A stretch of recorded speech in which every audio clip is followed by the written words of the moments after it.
pessoal, vamos começar mais uma aula. Hoje vai ser sobre língua portuguesa e conhecimentos pedagógicos, tá?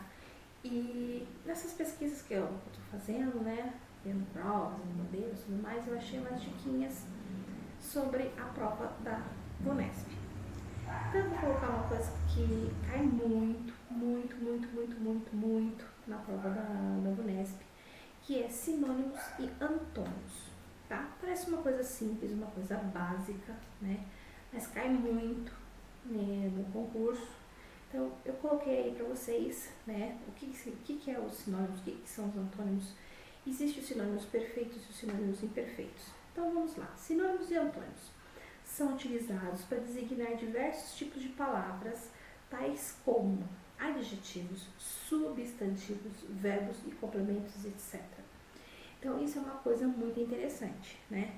Que eu já falei, lembra da morfologia? Substantivo, verbo. Então os sinônimos e antônimos fazem parte deles também, tá? O que são sinônimos? Sinônimos significam palavras que possuem significados idênticos, tá? Ou bastante semelhante de outra.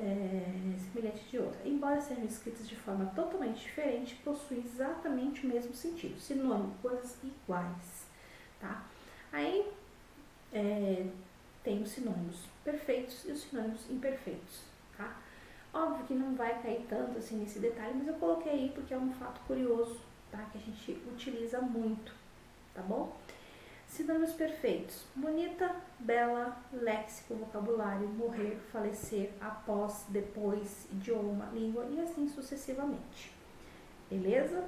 Os imperfeitos: trabalho, emprego, feliz, alegre, gordo, obeso. Então, de qualquer forma que a gente ouve a sonoridade, é sinônimo, tá bom? Então preste bem atenção, sinônimos, palavras que têm o mesmo sentido, tá? Bonita, linda, tá certo? Só tem essas duas classificações, perfeito e imperfeito, que não vai cair exatamente, não. É só para vocês terem essa noção, tá bom? Antônimo, todas as palavras que são ao contrário, né? O sentido oposto, porque o sinônimo é semelhante, antônimo é o contrário, tá certo? Então, fechado, aberto, feio, bonito, dia, noite, só para vocês entenderem aí. Tem a listinha para vocês verem, mas isso é uma coisa bem conhecida, que a gente precisa dar uma relembrada, que cai muito na prova da VUNESP, tá bom? Aí coloca assim, ó, qual a diferença entre sinônimos e antônimos? Para ficar bem clara a diferença entre sinônimos e antônimos, e jamais confundir esses termos, basta lembrar que os sinônimos referem-se a palavras semelhantes, iguais, enquanto que os antônimos são palavras contrárias. Logo, sinônimo, palavras semelhantes, antônimo, palavras contrárias. Certo?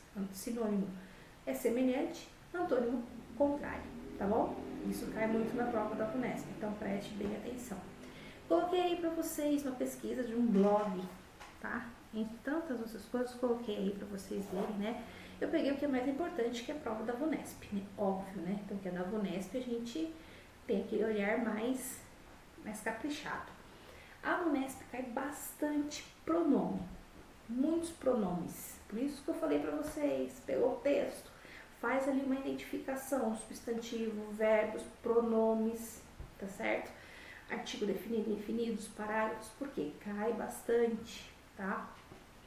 Como eu coloquei no modelo que vocês viram lá do simulado, ali cai o quê? Pontuação, uma coisa tão simples, né, que a gente usa diariamente ali, né, em qualquer coisa, cai isso também. Então, são itens importantes que caem nas provas, detalhes pequenos que fazem vocês errar. Coloquei aí o top 10, né, de conteúdos que podem cair. Primeiro, pronome, né, coloco até assim, né, muito que cai, né, a primeira matéria que mais aparecerá nas suas provas de português, né, são pronomes. Isso que eu falei para vocês, dá uma grifadinha, presta atenção. Mais especificamente, o emprego dos pronomes pessoais, né? O emprego de pronome relativo e as regras para a colocação pronominal. Atenção! Não costuma cair questão de classificação, classificar o pronome, tá? Isso não cai. Então, aí colocar alguns destaques, né? Destaca-se em termos de oração e pede-se a substituição gramaticalmente correta, né? Eles colocam um exemplo aí. Não encontraram a moça. Então, né? Não encontraram, né? Tá errado? O correto é não a encontraram. Partícula negativa obrigará a próclise, tá? Aí também tem outro exemplo, né? O rapaz deu aos amigos um presente, né? O certo, o rapaz obedeceu-os um grande presente. Olha só, chique, né? Bem colocado. Então, ou seja, são algumas regrinhas, eu até coloco aqui, ó. Frase completa, pede-se adequação à norma culta. Então, presta bem atenção na sonoridade, tá? Informou-lhe durante o evento de que não haveria aula, né? Aí o certo é informar, um verbo transitivo direto e indireto. Informou durante o evento de que não haveria aula. Então, o lhe não precisa ali, né? Tira a sonoridade. Então, são algumas questõezinhas ali que a gente precisa prestar atenção. Gente, vou deixar bem claro para vocês. E é uma coisa que cai muito na prova da VUNESP. O A craseado. Então, você olhou ali o A, tá? O acentinho contrário ali. Então, você olha do lado direito. Se tiver verbo, não existe A craseado antes de verbo.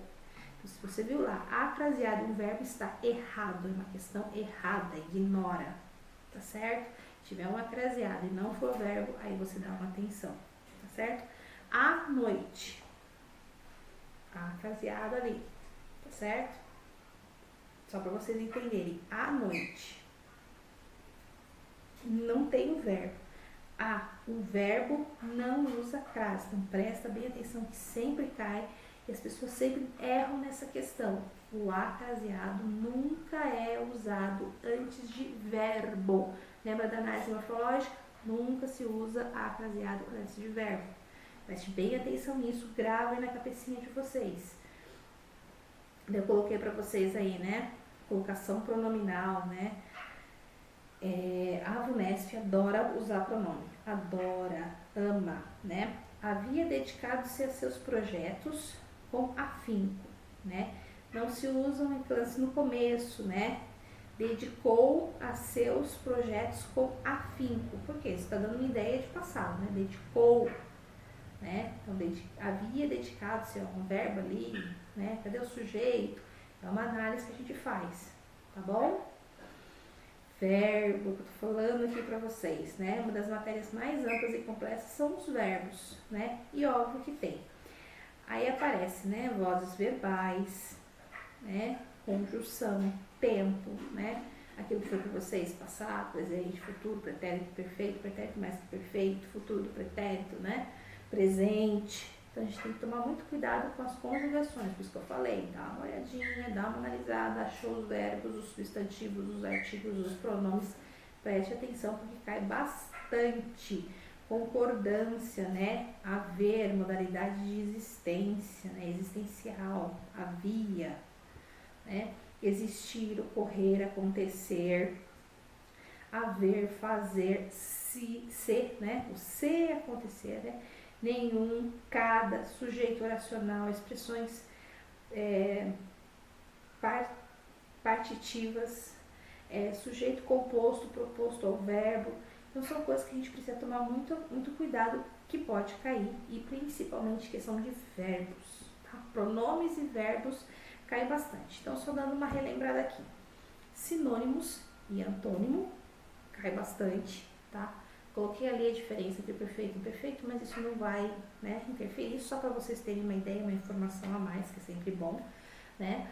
Aí eu coloquei umas 10 dicasinhas sobre os pronomes e verbos, né? Que são coisas que cai, que eu já falei. Vai lá, grifa, marca, faz um círculo em volta aí para vocês entenderem, para vocês se acharem ali, que é importante, tá certo? É muito importante mesmo.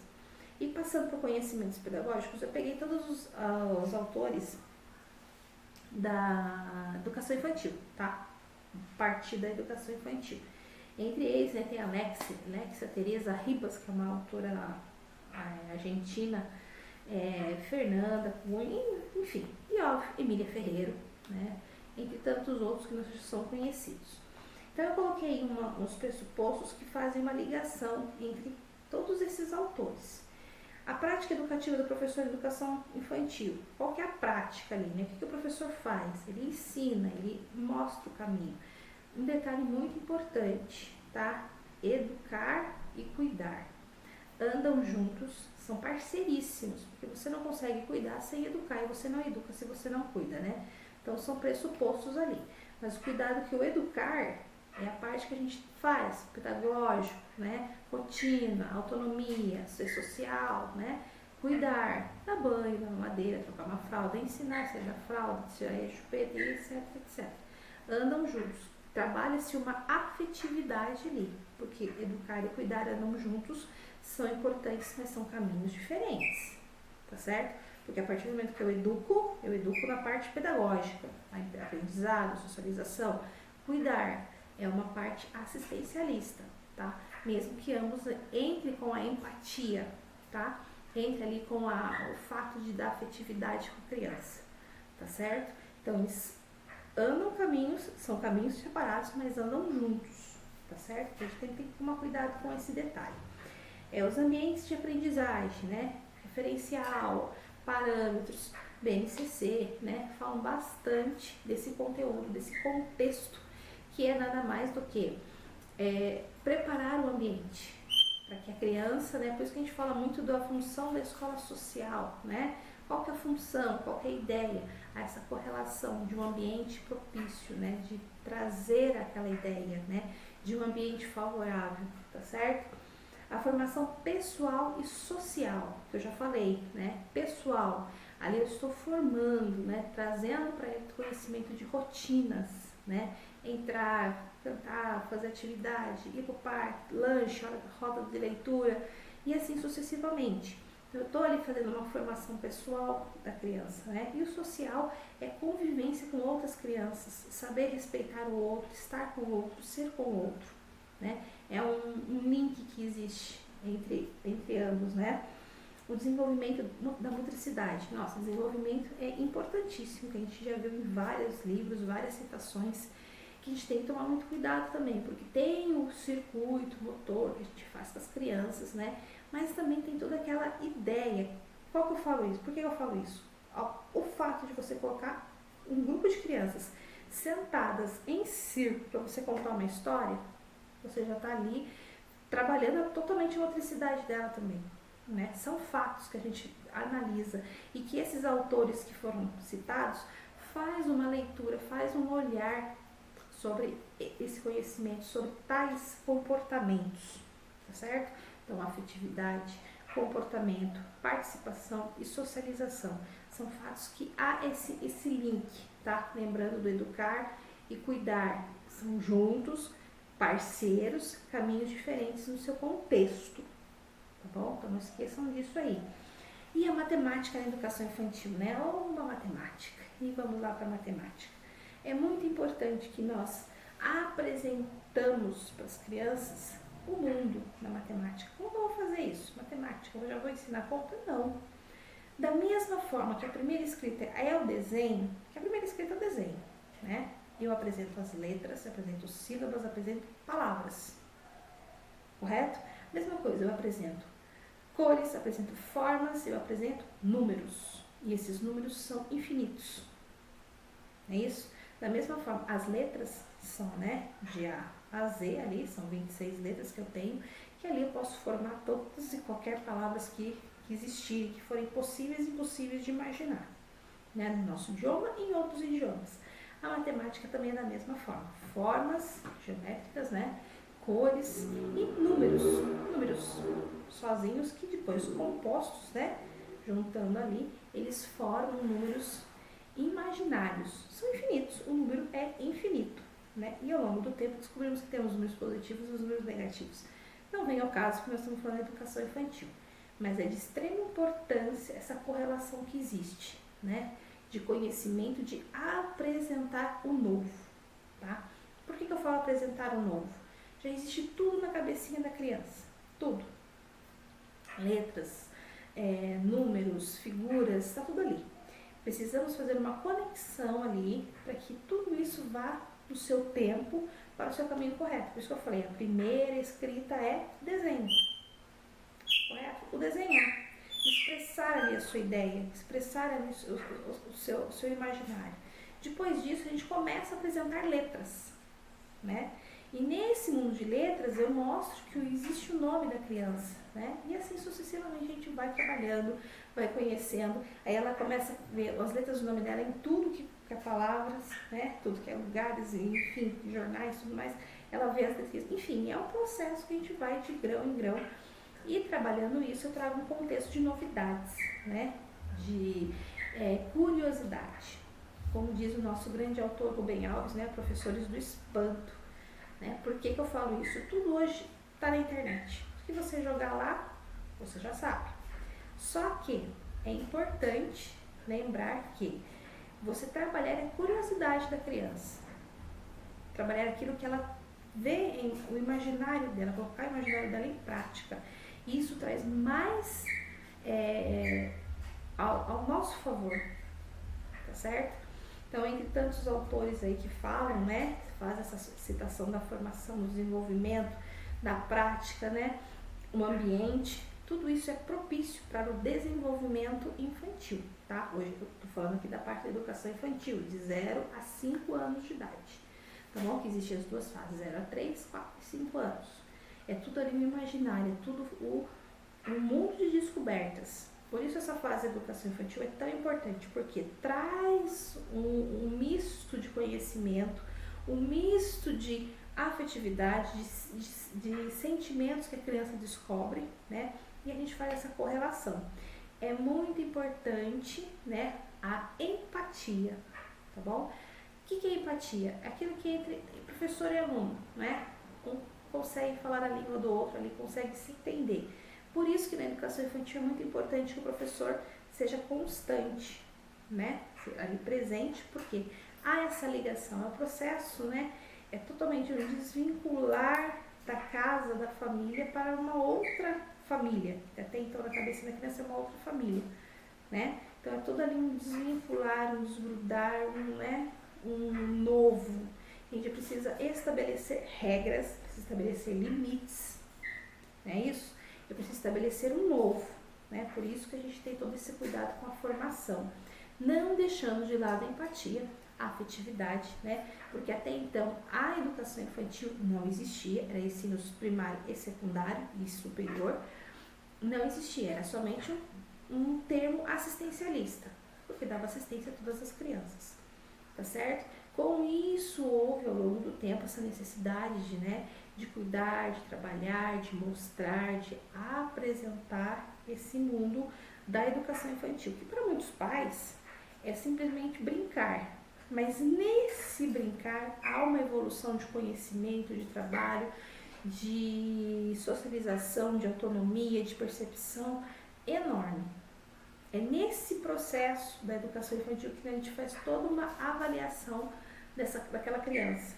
Ela é mais líder, ela é uma criança dependente, uma criança independente, uma criança que consegue trabalhar em grupo, uma criança que não consegue. É nesse período que a gente faz ali um desenho da característica física e emocional daquela criança, tá certo? E os autores trazem isso, por isso que eu até frisei, né? Prática educativa, ambientes, formação pessoal e social, né? Desenvolvimento na motricidade, óbvio, e a matemática, que é a apresentação de um mundo todo, tá certo, gente?